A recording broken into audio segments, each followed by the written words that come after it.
الكريم. أما بعد فأعوذ بالله من الشيطان الرجيم. بسم الله الرحمن الرحيم.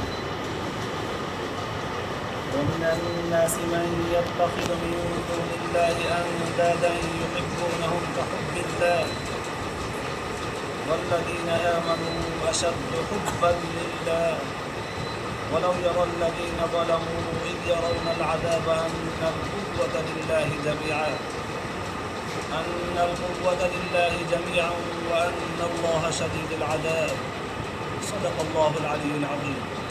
قولوا شريف اللهم صل على سيدنا وسندنا وحبيبنا ومولانا محمدا النبي الأمي وعلى آله وبارك وسلم عليه بعدد كل معلوم لك دائما أبدا. अल्लाह तबारक व तआला जा तव्हां असांजे मथां अणगणिया करम ऐं एहसान आहिनि जो अल्लाह रब्बुल इज़्ज़त जलाल तव्हां असांखे इशा जी नमाज़ बाजवाब नसीब फरमाई ऐं उनखां पोइ क़ुर पाक जे हिन बाबरकत दर्स क़ुर जे महफ़िल में वेहण जी तौफ़ीक़ इनायत फरमाई। गुज़िरियल आयतुनि में अल्लाह तबारक व तआला तौहीद जे दलीलनि खे बयानु फरमायो। यकीनन अव्हांखे यादि हूंदो त मक्के जे मुशरिकनि जे आॾो जॾहिं व इलाहुकुम इलाहुम वाहिद ला इलाहा इल्ला हुवल रहमानुर रहीम इहा आयत जॾहिं पढ़ी वई, इन आयत जो तर्जुमो हीअ आहे त इबादत जे लाइक़ु सिर्फ़ु हिकु ज़ात आहे, अल्लाह वहदहु ला शरीक लहू, उन खां सवाइ केरु बि इबादत जे लाइक़ु कोन्हे, उहो ई अरहमुर राहिमीन आहे। त पोइ मके जे मुशरिकनि चयो त असां वटि 360 इलाह आहिनि माबूद, उन्हनि खां असांजा मसइला हल कोन था अचनि। हीअ वरी दावा था कनि त असांजो हिकु ख़ुदा आहे, हिकिड़ो ख़ुदा कीअं हल करे सघंदो। पोइ इन्हनि वटि आहिनि के दलील। अल्लाह तबारक व तआला हिन आयत जे अंदरि काफ़ी सारा 13-14 ॻाल्हियूं बयानु करे दलील तौर ते बयानु फरमायूं, जंहिंमें आसमान जो पैदा करणु, ज़मीन जो पैदा करणु, ॾींहुं राति जो मट सट थियणु, समुंड जे अंदरि ॿेड़ा हलणु, आसमान खां मींहुं वसाइणु, पोइ उन जे ज़रिए ज़मीन खे आबाद करणु ऐं उन ज़मीन जे मथां हर क़िस्म जे चुरंदड़ पुरंदड़ जानवरनि खे पैदा करे उनखे पखेड़णु, मुख़्तलिफ़ क़िस्म जे हवाउनि खे पैदा करणु, उन्हनि खे घुलाइणु ऐं आसमान जे हेठां ज़मीन जे मथां ककरनि खे बरसात सां पाणीअ सां भरे करे ज़मीन आसमान जे विच ते हलाए पंहिंजी मर्ज़ीअ ते वसाइणु। इहे सभु ॻाल्हियूं अल्लाह तबारक व तआला बयानु फरमाए करे पोइ आख़िर में चई त इहे सभु निशानियूं आहिनि, पर अकुल वारनि लाइ, जंहिंखे अकुल हूंदो सम्झ ईंदो। पोइ हाणे अॼोकिन आयतुनि में 165 नंबर आयत में सीपारो नंबर 2 सूरतुल बक़रा 165 नंबर आयत में अल्लाह तबारक व तआला इन दलील जे बयानु करण खां पोइ बि माण्हुनि जा कुझु हालात बयानु फरमाया आहिनि। अल्लाह जी फरमाए थो रब वहदहु ला शरीक आहे, उन ते दलील एॾा बयानु कयासीं, पर पोइ बि माण्हुनि मां कुझु अहिड़ा आहिनि मन यत्तखिज़ु मिन दूनिल्लाह अंदादन, माण्हुनि मां कुझु अहिड़ा बि आहिनि जेके अल्लाह तबारक व तआला खां घटि दर्जे वारी शयुनि खे ख़ुदा जे बराबरि था कनि। ख़ुदा खां सवाइ जेके शयूं आहिनि दर्जे में हेठि आहिनि, कम आहिनि, घटि आहिनि, उन्हनि खे अल्लाह ताला जे बराबरि था कनि। बिल्कुलु का हुब्बिल्लाह, अल्लाह जे मुहबत वांगुरु, जीअं अल्लाह तबारक व तआला सां मुहबत जंहिं माण्हूअ जी थी पवंदी आहे, इश्क़ थी पवंदो आहे, पोइ सभु शइ अल्लाह ताला ॾांहुं भाईंदो आहे। पर हीअ माण्हुनि मां कुझु अहिड़ा बि आहिनि जंहिं मां सम्झ में अचे थो त कमु अकुल, छो त पहिरीं आयत में अल्लाह जी फरमायो इहे निशानियूं अकुल वारनि जे लाइ आहिनि, पर माण्हुनि मां कुझु अहिड़ा बि आहिनि कमु अकुल जेके घटि ज़ात वारी शइ खे अल्लाह जी ज़ात सां मिलाईंदा आहिनि, बिल्कुलु अल्लाह जी मुहबत वांगुरु। मिसाल ॾींदो वञा, हुननि वटि बुत आहिनि, उहे बुत बि पंहिंजनि बुज़ुर्गनि नेकनि सालियनि माण्हुनि जे तस्वीरुनि ते ठहियल घड़ियल मूर्तियूं आहिनि। उन्हनि खे चयो वेंदो त बाबा हीअ बुत अॻियां रखी करे इन्हनि खां न तव्हां घुरो था, हिन जे मथां मक्खी थी वहे त उहो पंहिंजी मख नथो टारे सघे, तुंहिंजी मुश्किल छा टारींदो। हिन जे मथां मखी किनो थी करे वञे, उहो मोह पंहिंजो नथो उगी सघे, तूं जाए बि सवाब छा ॾिलाईंदो, नेकियूं छा तुंहिंजूं वधाईंदो, हिन जे हथ में त कुझु बि कोन्हे। पोइ चवंदा त सादा असां बुतनि खे इन्हनि खे कोन था पूॼूं, बल्कि इहे असांजे वॾनि बुज़ुर्गनि नेकनि सालियनि जी यादगिरी जारी आहे। इहे असांजो वॾनि जूं तस्वीरूं आहिनि न, उन्हनि खे ॾिसी करे ख़ुदा यादि ईंदो आहे, छो त उहे ख़ुदा जा सचा माना हुआ। पोइ इब्तिदा में त माण्हुनि इन नज़रिए तहत इहे बुत रखिया त इहे असांजे वॾनि जी यादगिरी आहिनि, पोइ इन्हनि सां असांखे ख़ुदा यादि ईंदो आहे, छो त उहे नेक सालिया माना। पोयों नओं नसुल जेको उन्हनि ॾिसी ॾिसी ॾिसी ॾिसी करे इन्हनि बुतनि खे ख़ुदा सम्झो, छो त हुननि ॾिठो त असांजा वॾा हिननि खे अॻियां रखी करे इबादत कंदा हुआ, भया हिननि खे ई पूॼींदा, त पोइ हुननि सम्झो सिधो सो असांजा बुत ख़ुदा आहिनि, छो त असांजा वॾा दुआ बि हिननि जे आॾो वेही करे घुरंदा, सजदो बि हिन जे आॾो वेही करे कंदा, सभु कुझु ईअं उन्हनि जे आॾो वेही करे इबादतूं कंदा। हाणे सम्झ में आयो त माना इहे बुत असांजा ख़ुदा आहिनि, उनखे ख़ुदा सम्झी करे पूॼींदा। हाणे अलाह जी फरमाए थो, ॾिसो इहे बुत दुनिया जी मोहबत जी हिकिड़ी शइ आहे। बिल्कुलु दुनिया में इंसान जी मोहबत थींदी आहे मुख़्तलिफ़ शयुनि सां। कंहिंजी मोहबत ढोरनि ढगनि सां आहे, माल चाढ़ण सां, माल पालण सां, माल वठण सां। पोइ रिजूं में हूं बकरियूं, खोड़, कुकड़, कबूतर, इन्हनि सां जानवरनि सां मोहबत आहे। कंहिंजी इंसान सां मोहबत आहे। मोहबत त थी पई, पर कॾहिं कॾहिं माण्हू मोहबत में अहिड़ो अंधो थी पवंदो आहे, जंहिंसां मोहबत हूंदी आहे उनखे पंहिंजो सभु कुझु सम्झंदो आहे। जीअं अल्लाह जे रसूल सल्लल्लाहु अलैहि वसल्लम जन फरमायो, हुब्बुक शै युमी व युसम, कंहिं बि शइ जी मोहबत माण्हूअ खे अंधो ऐं ॻोड़ो करे छॾींदी आहे। तॾहिं त कंहिं मजनूअ खां पुछो न त लैला में तो ॾिठो छा आहे? असां त हुनखे ॾिसूं था त रंग जी कारी आहे, बेडोली आहे, मुंहुं बि हुनजो वसफ़ूं बि चङियूं कोन्हसि, रंग बि कारो, कद बुत में बि थुलड़ी चप थुला बेडोली आहे, तोखे छा लॻो आहे? त हुन चयो त तव्हां वटि मूं जहिड़ियूं अखियूं कोन्हनि, तव्हां वटि मूं जहिड़ियूं अखियूं कोन्हनि, माना मां उनखे जंहिं अखि सां मोहबत वारी नज़र सां ॾिठो आहे त पोइ मूंखे हुनजा ऐब नज़र नथा अचनि। बिल्कुलु ईअं हूंदो आहे, जंहिं शइ खे पसंदि कबो आहे त पोइ हुन में हज़ार ऐब हुजनि पर उहे नज़र न ईंदा आहिनि, बसि उहा हिकिड़ी शइ मोहबत वारी ग़ालिब थींदी आहे।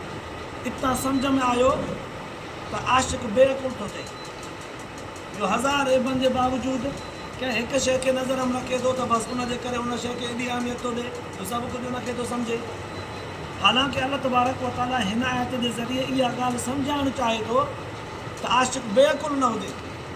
पहिरीं आयत में निशानियूं बयानु करे फरमाई, इन फी ज़ालिका लआयातिन लिक़ौमिन याक़िलून, ही निशानियूं अकुल वारनि जे लाइ आहिनि, पर कुझु माण्हू बेअकुल आहिनि, घटि दर्जे वारी शइ खे मथां दर्जो था ॾियनि, कम ज़ात खे ख़ुदा जे बराबरि था सम्झनि, इहे बेअकुल। साईं पोइ भला अकुलमंदनि जो मिसाल ॾियो, उन्हनि बेअकुलनि जो मां मिसाल कुझु हीअं बि ॾियां, अलाह ताला कमी पेशी माफ़ फरमाए। इंसान जी औलाद सां बि मोहबत आहे, बिल्कुलु पंहिंजे घर वारी सां बि मोहबत आहे, पंहिंजे अम्मा सां बि मोहबत आहे, पंहिंजे अबे सां बि मोहबत आहे, भाइरनि सां बि मोहबत आहे, पर हर हिक जे मोहबत जो पंहिंजो पंहिंजो दर्जो आहे। औलाद जो पंहिंजो, न्याणियुनि पुटनि जो पंहिंजो, घर वारीअ जो पंहिंजो, अबे अम्मा जो पंहिंजो, भाइरनि भेनरुनि जो पंहिंजो। मोहबत सभिनी सां आहे, पर मोहबत जो दर्जो आहे, हर हिक जी मोहबत जी हद आहे। जेका घर वारीअ सां मोहबत आहे उहा अम्मा सां न आहे, अम्मा सां मोहबत ॿी आहे। जेका औलाद सां आहे उहा भेनरुनि भाइरनि सां न आहे, उहा वरी ॿी आहे, हर हिक जी हद आहे। पर को कम कुल इन में फ़र्क़ु न सम्झी सघे, पोइ हिकिड़ीअ घर वारीअ जे मोहबत में अची करे सभु रिश्ता टोड़े छॾे, इनखे चइबो आहे कम कुल। या हिकिड़ी अम्मा जे मोहबत खे नज़र में रखी करे सभु औलाद बच्चा घर वारी सभु हुनखे फिटो करे छॾे, या हिकिड़े भाउ या भेण जे मोहबत खे नज़र में रखी करे बाक़ी सभु रिश्ता टोड़े छॾे, इहा कम कुली आहे। त अल्लाह तबारक व तआला बि इतां फरमाए थो त इहे कम कुल चइबा जेके दुनिया जे शयुनि सां मोहबत रखनि था, हिकिड़ा कारोबार सां, हिकिड़ा ढोरनि ढगनि सां, हिकिड़ा इंसाननि सां, हिकिड़ा जानवरनि सां, हिकिड़ा दुनिया जे मुख़्तलिफ़ मालो ज़र सोन चांदीअ सां, हिकिड़ा लटे सां पाइण सां, हिकिड़ा ख़ुशि अख़लाक़ीअ सां मोहबत रखनि था, पर उन्हनि खे मुंहिंजे बराबरि था कनि, मुंहिंजे बराबरि। हालांकि अल्लाह तबारक व तआला जी ज़ात जो दर्जो एॾो मथे आहे, उनजे बराबरि का बि शइ कान्हे का। बिल्कुलु अल्लाह जे मोहबत वांगुरु हुन सां मोहबत था कनि, माना मोहबत दुनिया जे शयुनि सां थी पवे त हक़ु आहे, पर उन्हनि जी पंहिंजी हद हुजे। जीअं औलिया अल्लाह सां मोहबत रखणु हक़ आहे, अल्लाह जे रसूल सेखारियो आहे, ख़ुदि क़ुर पाक चयो आहे, नेकनि सालियनि सां मोहबत रखंदा कयो, आलिमनि सां, क़ुर वारनि सां, हाफ़िज़नि सां, यतीमनि सां, मिसकीननि सां, ज़ईफ़नि सां, अबोजनि सां, उन्हनि सां हिकिड़ी शफ़क़त मोहबत रखंदा कयो। इहो मोहबत जो हिकिड़ो हद ऐं दर्जो आहे, पर उन्हनि जे मोहबत में पंहिंजे महबूब शइ जेका सभ खां वधीक अल्लाह जे रसूल जी मोहबत आहे उहा न हुजे, उहा अञा मथे आहे, सभ खां मथे।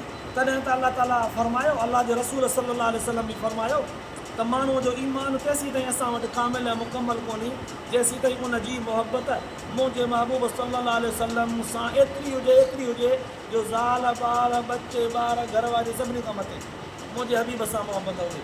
माना हुज़ूर जी मोहबत सभ खां मथे, पर हुज़ूर सलातो सलाम जन सां मोहबत एतिरी हुजे जो उहा मोहबत अल्लाह जे मोहबत सां न मिलाए, अल्लाह ताला जी मोहबत जो दर्जो अञा मथे।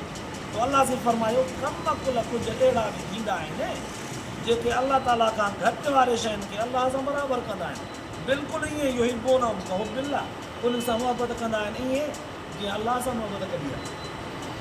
साईं पोइ ॿिया भला अकुलमंद ॿुधायो जंहिंजे मोहबत में हद बंदी बि हुजे, दर्जा बंदी हुजे, पंहिंजे पंहिंजे हद सां मोहबत रखंदा हुजनि।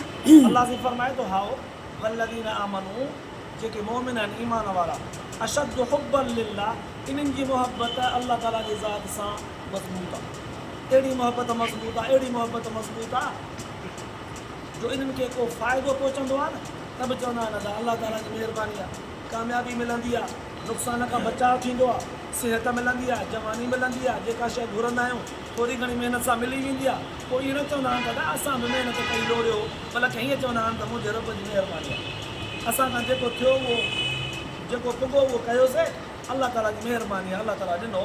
पर जे वरी कॾहिं नुक़सानु थींदो त न त उहो बि ईअं चवंदा आहिनि यार बसि अल्लाह ताला ईअं चाहियो, इन में बि ख़ैरु हूंदो, इन में बि हिकमत हूंदी। अल्लाह जी फरमाए थो इहा मोहबत सभिनी खां वधीक आहे, इहा मोहबत सभिनी खां वधीक आहे। माना इन जे मुक़ाबले में जेके काफ़र आहिनि उन्हनि जी मोहबत वरी हिन दर्जे जी आहे, जे उन्हनि खे फ़ाइदो थो पहुचे त पोइ चवनि था त असां पंहिंजी महिनत सां इहो फ़ाइदो हासिलु कयो, पोइ जो नुक़सानु थो थिए न त पोइ चवनि था त फलाणे नबीअ जी नऊज़ बिल्लाह, फलाणे माण्हूअ जी, फलाणे बुज़ुर्ग जी, फलाणे जे इबादत जी इन जी न हुसत आहे जो असांखे नुक़सानु थियो अथव।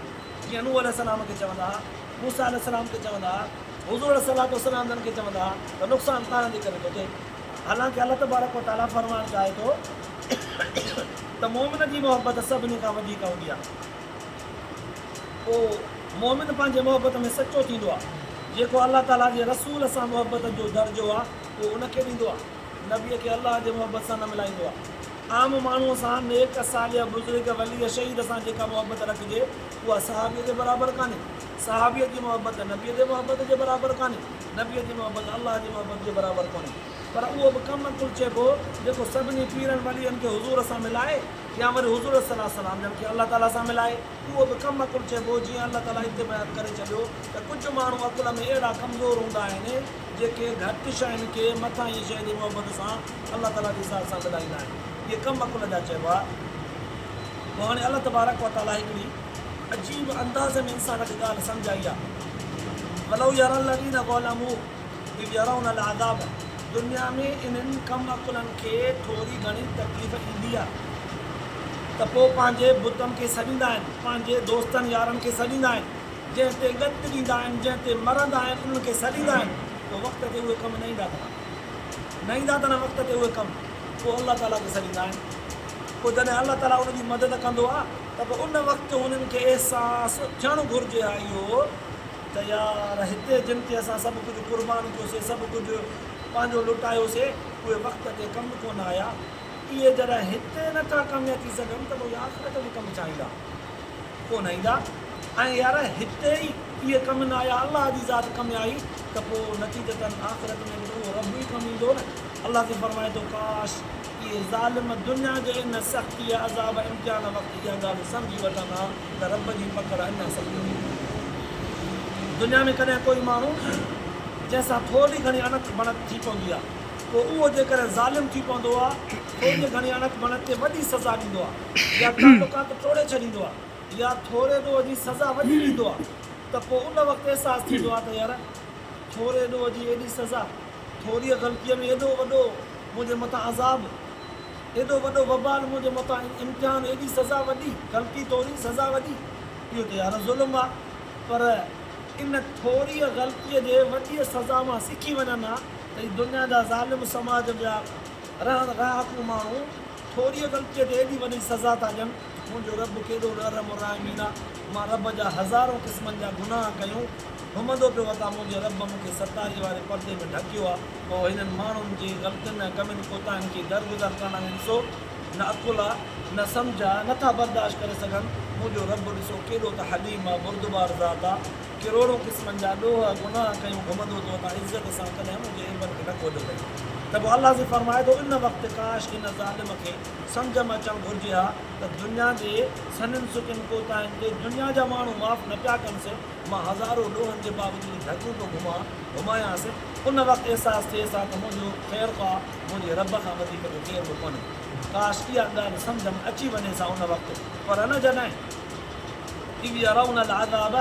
अनल क़ुव्वत लिल्लाहि जमीआ, जॾहिं क़यामत जे ॾींहुं ईंदो ऐं उन वक़्तु असांजे अज़ाब खे ॾिसंदो त पोइ हिनखे अहसासु थींदो त हीअ त जहन्नम जो अज़ाब वॾो आहे, हीअ त सिज नेज़े बराबरि मथां बीठो आहे, इंसानियत सॼी जो सॼी हिसाब किताब जे लाइ दरपदर आहे, हैरान ऐं परेशान आहे। हीअ त वॾो होलनाक मंज़र आहे। उन वक़्तु जेकॾहिं चवे त काश मूंखे वक़्तु मिले मोटण जो, मां मोटी वञा त दुनिया जे उन्हनि सभु महबूब शयुनि खे जिन खे सभु कुझु लुटायो, जिन खे सभु कुझु सम्झो, जिन खे ख़ुदा जे बराबरि कयो, उनखे छॾे करे हिकु ख़ुदा जे मथां अक़ीदो ईमान मज़बूत करे अचां त पोइ अलाह ताला फरमाए थो उन वक़्तु हिन जे अफ़सोस करण मां मोटण मां कुझु बि न ईंदुसि। वन अल्लाह शदीदुल अज़ाब, ऐं उन वक़्तु सम्झ में अची वेंदो त अलाह जो अज़ाब, अलाह ताला जी पकड़ अञा सख़्तु।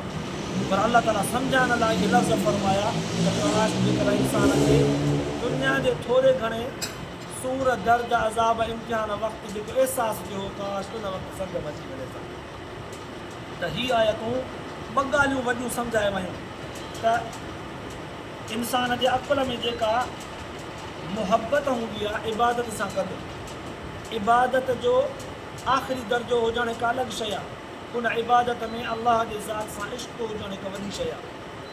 अलाह तबारक व ताला मलाइकनि खे हुकुम फरमायो त फसजदू आदम खे सजदो कयो। सभिनी मलाइकनि सजदो कयो, उसजुदू ले आदम फसजदू इल्ला इब्लीस, सभिनी मलाइकनि सजदो कयो, इब्लीस इनकार कयो। हाणे ज़रा सम्झण जी ॻाल्हि आहे, मलाइकनि जो मक़ाम मथे की न इब्लीस जो मक़ाम मथे। जॾहिं त इब्लीस मलाइकनि सां गॾु रहंदो हुयो, इबादत बि मलाइकनि वांगुरु कंदो हो, बल्कि बुज़ुर्गनि लिखियो आहे त इबादत में मलाइकनि खां बि ज़ोर हो। पर जॾहिं अलाह तबारक व ताला हुकुम फरमायो त हाणे मुंहिंजो हुकुम आदम खे सजदो कयो, मलाइकनि सजदो कयो, इब्लीस इनकार कयो। सम्झण जी ॻाल्हि आहे, इब्लीस इनकार छो कयो? छो त हू आबिद हो। मलाइकनि इक़रार कयो, सजदे में किरी पिया अलाह जे हुकुम खे ॾिसी करे, छो त हू आबिद सां गॾु आशिक़ आहे। अलाह ताला जे ज़ात सां उन्हनि जो इश्क़ हो, मुहबत हुई। मुहबत जे अंदरि अलाह ताला जे हुकुम खे हुननि मदे नज़र रखी करे सभु कुझु सुवाल जवाब छॾे करे किरी पिया। जॾहिं हिन इब्लीस जे दिलि जे अंदरि सिर्फ़ु इबादत वारो मक़ाम हो, मुहबत वारो मक़ाम न हो। मुहबत हुजे सां त इनकार न करे हा। मालूम थियो त आबिद सां गॾोगॾु मुहबत जो हुजणु ज़रूरी आहे। तॾहिं त अलाह ताला सेखारियो इंसाननि खे, मुंहिंजा सुहिणा नबी तूं पंहिंजे उम्मत जे माण्हुनि खे ॿुधा, कुल इन कुंतुम तुहिब्बून अल्लाह, जे अल्लाह सां मुहबत करणु चाहियो था त मां नबीअ जी ताबेदारी कयो। हर हुकुमनि में सॼी जो सॼी मुकमल ताबेदारी नबीअ जी कयो। नबी अलैहिस्सलाम जे ताबेदारीअ सां अल्लाह ताला जी मुहबत नसीब थींदी आहे। तॾहिं त बुज़ुर्गनि सेखारियो, दुनिया जे अंदरि जीअं हर शइ घुरंदा आहियो, अल्लाह मूंखे औलाद ॾे, अल्लाह साईं मूंखे रिज़्क़ रोज़ी ॾे, उन में बरकत ॾे, अल्लाह सिहत ॾे, अल्लाह साईं परेशानियूं खां बचा। जीअं हर क़िस्म जूं दुआऊं घुरंदा आहियो, तीअं इहा दुआ बि घुरंदा कयो त मुंहिंजा अल्लाह मूंखे पंहिंजी मुहबत में नसीब। जंहिंखे अल्लाह ताला जे मुहबत जो मज़ो नसीब थी वियो न, उनखे दुनिया व माफ़िया जूं शयूं उनजे इबादत ऐं ज़िक्र तिलावत में रुकावट न बणिजी सघंदियूं। रब सां जंहिंजी मुहबत जो तालुक़ क़ाइमु थी वियो आहे। जीअं दुनिया में कंहिं माण्हू सां मुहबत थी वेंदी आहे त पोइ मानी बि विसरी वेंदी आहे। दुनिया में कंहिं माण्हू सां मुहबत थींदी आहे त कम बि विसरी वेंदा आहिनि। घर जूं ज़रूरतूं, औलाद, ॿार बच्चा बि घर ॿार सभु विसरी वेंदा आहिनि। उन माण्हूअ सां मुहबत जे करे माण्हू उनखे टाइम ॾींदो आहे। अल्लाह ताला सां मुहबत थी वई त दुनिया में माफ़िया जूं शयूं विसरी वेंदियूं। तॾहिं अल्लाह सां फरमाए थो त इहा मुहबत जेका मुंहिंजो हक़ आहे मुंहिंजे मोहबत में कंहिं ॿिए शइ खे न मिलायो, जंहिं मिलायो कमु सम्झ त कमु खुला। अल्लाह पाक अहिड़ीअ कम पीअ खां बचाए। अल्लाह पाक इख़लास भरी मोहब्बत ऐं इबादत ॿई शयूं नसीब फरमाए। ॿुधण ऐं ॿुधाइण खां पोइ आख़िरत जे लाइ निजात जो ज़रियो बनाए। आख़िर दावाना अल्हम्दुलिल्लाह।